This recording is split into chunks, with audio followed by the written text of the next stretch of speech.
Welcome to our channel. Telangana రాజకీయాల్లో సంచలనమైనటువంటి మార్పులని చెప్పచ్చు.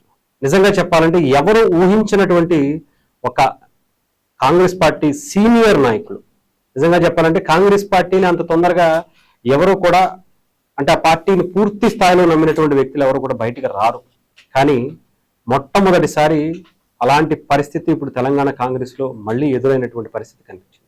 అది కూడా అధికారంలో ఉన్నటువంటి కాంగ్రెస్ పార్టీని వదిలి ఇప్పుడు ఆ పార్టీకి నుంచి రాజీనామా చేసి ముఖ్యంగా బీఆర్ఎస్ పార్టీకి వెళ్ళేటువంటి యోచన చేస్తున్నట్టుగా జీవన్ రెడ్డి గారు కనిపిస్తున్నారు. తెలంగాణ కాంగ్రెస్ పార్టీలో చాలా సీనియర్ నాయకులు, బట్ అలాంటి వ్యక్తే ఎందుకు బయటకు వచ్చారనేదే ఇప్పుడు అందరూ కూడా ఆసక్తిగా ఎదురు చూస్తున్నటువంటి పరిస్థితి.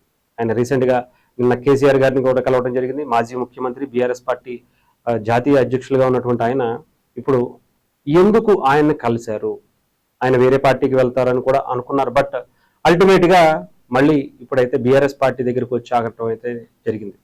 అసలు ఎందుకు ఆయన వెళ్తున్నారు, కాంగ్రెస్ పార్టీలో తగిన ప్రాధాన్యత దక్కకపోవడంతోనేనా, ఆయనకి సరైనటువంటి గౌరవం కాంగ్రెస్ పార్టీ నుంచి ఇవ్వటం దొరకటం లేదా, అందుకే ఆయన బయటకు వచ్చారా అనేటువంటి అనుమానాలకు ఆయనే రీసెంట్గా సమాధానాలు చెప్పినటువంటి పరిస్థితి కూడా కనిపించింది.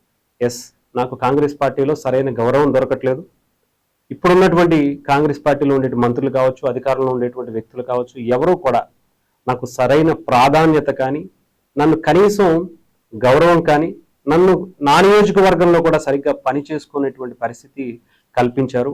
అందుకే ఆ పార్టీకి దూరంగా ఉంటున్నాను, ప్రజెంట్ ఆ పార్టీకి రాజీనామా చేస్తున్నాను అని చెప్పి ప్రకటన కూడా చేశారు.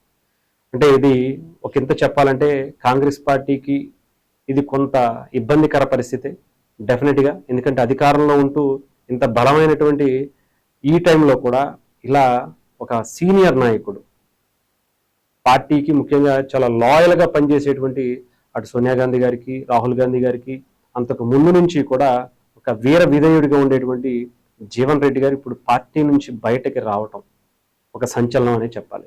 మరి ఇది బీఆర్ఎస్ పార్టీకి బలమా అంటే డెఫినెట్గా బలం చేకూరుతుంది, అందులో ఎటువంటి సందేహం లేదు. అలాగే బీఆర్ఎస్ పార్టీ మీద పెరుగుతుందా ఆదరణ అంటే డెఫినెట్గా కూడా చెప్పొచ్చు. ఇది ఒకంత కాంగ్రెస్ పార్టీకి భయాన్ని కలిగించేటువంటి మాటే, కానీ బీఆర్ఎస్ పార్టీ మీద ఆదరణ పెరుగుతుంది అనటంలో ఎటువంటి సందేహం లేదు ఏమో కూడా అని కూడా అనుకోవచ్చు.